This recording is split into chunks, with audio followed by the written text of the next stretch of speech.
Hello, my name's Tony. This is my lesson on reading comprehension. As you can tell, I have a bit of a cold, so please just bear with me because my voice is a little messed up right now. For this lesson on reading comprehension, we're going to be addressing a few Minnesota State standards. They are posted in the room. These are the ones we're going to focus on in this lesson. We're going to be able to cite textual evidence to support analysis of what the text says explicitly, as well as make inferences drawn from the text. We're going to be able to determine the theme of the text, and we're going to be able to describe the sequence of events in the text and how the character changes as the text progresses. Now, the text we're going to be working with today is called Raven Steals the Light. It's a Native American story, which I think is appropriate for Minnesota, because we have a lot of Native American tribes. I'm going to read this out loud. I want you guys just to listen right now and follow along as I'm reading.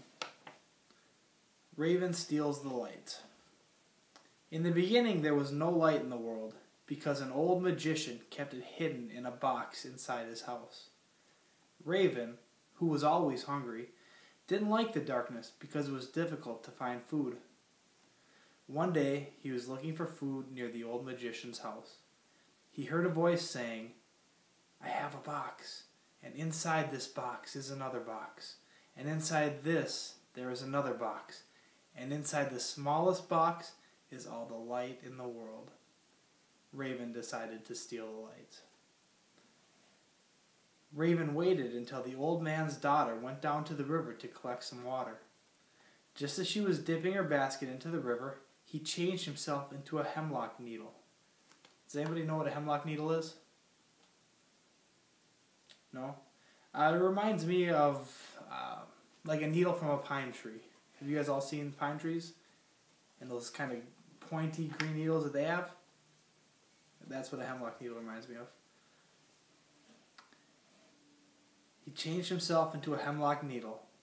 The needle floated into her basket. When the girl drank some water, she swallowed Raven too.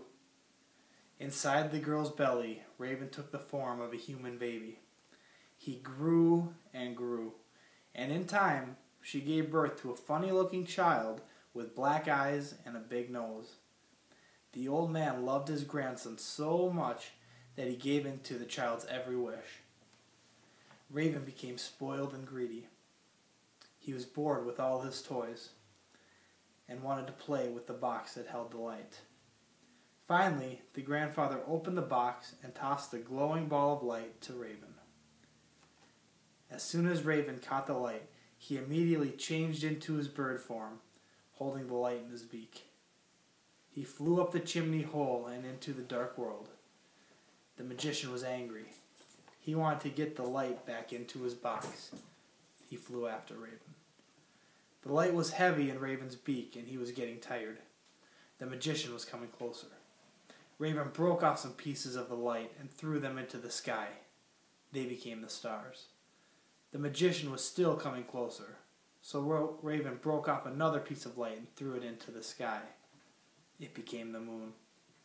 Finally, Raven became so tired that he tossed the last and biggest piece of light into the sky. It became the sun, and that is how daylight came to the world. Does anybody have any questions about that story?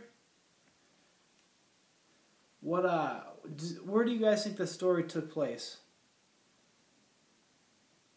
Yeah, it doesn't really say. Definitely on Earth. What about when it took place?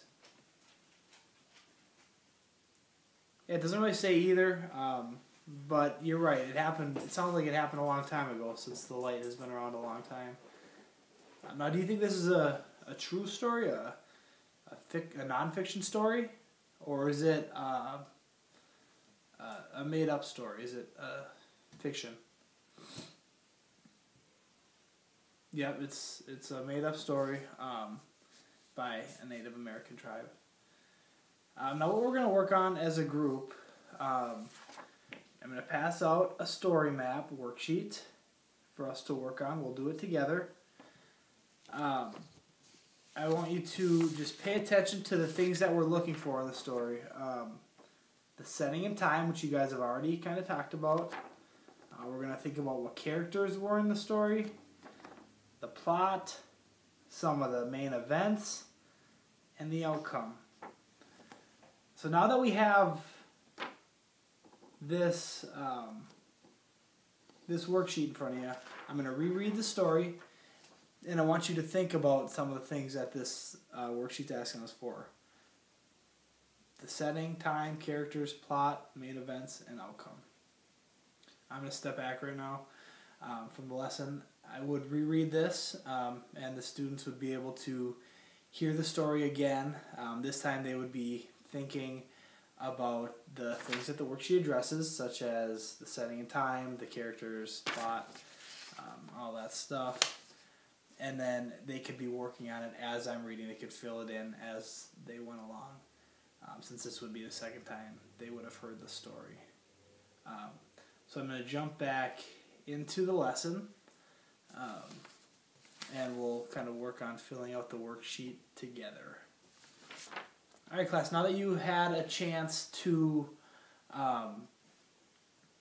hear the story again, and you got to think about some of the main aspects of the story, I want you to get into a group with your elbow partner, so the person sitting right next to you, and discuss some of the ideas you came up with for the characters, the plot, and the main events and the outcome of the story. I'll give you guys about 5 minutes to work on that together, and then we'll come back as a large group and discuss that. Okay, so 5 minutes has passed. We're back as a main group now, and then we'll discuss this with the class. All right. So now you've had a chance to work on this alone, and now with a group member. Let's go through this as a class. Characters. What we already talked about the setting and the time, actually. So let's jump into the characters. Can someone put a hand up and tell me one of the main characters in this story? Yep, Raven. That's probably the main character. Who else? Yep, the daughter who drinks the water. And then who's the last person? The magician, yep. So let's fill in that.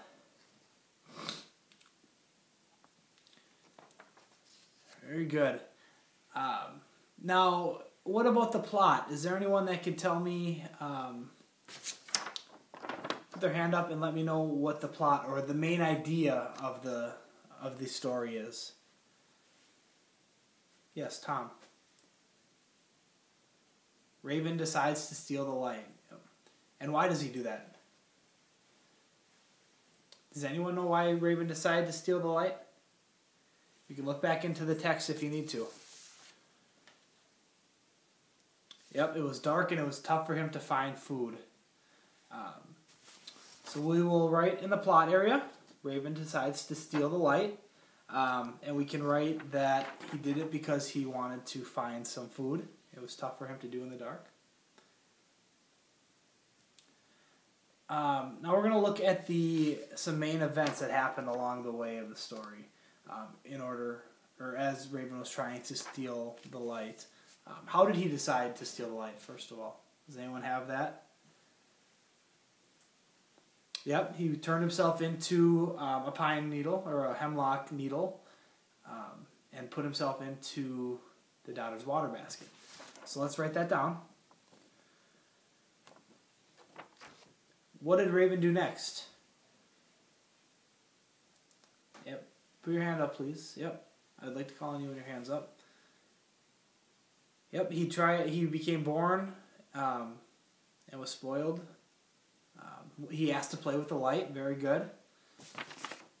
So we can write down really any of those things. Either that he was born, his grandfather, the magician, spoiled him. I wrote down that he became bored and wanted to play with the light. Any of those was good.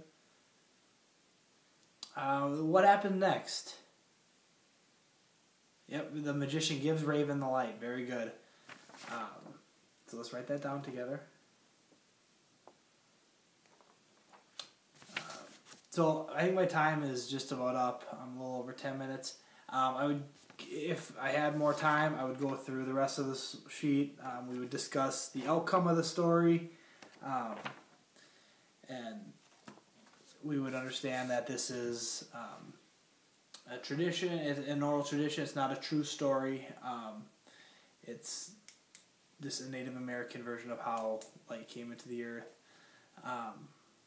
The students would have a chance to work on this in small groups as well, on a different story. I have, since this is President's Day week, I have found a couple different readings about presidents, George Washington, Abraham Lincoln in particular, that students could read and then create their own story map, much like this one.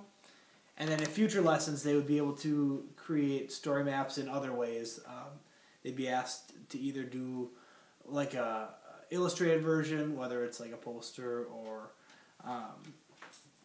like a poem or a song, something to show that they understand the structure of a story, the sequence of events in a story, but just through a little bit different of a way. So that is my lesson on reading comprehension. Thank you very much for watching. Bye.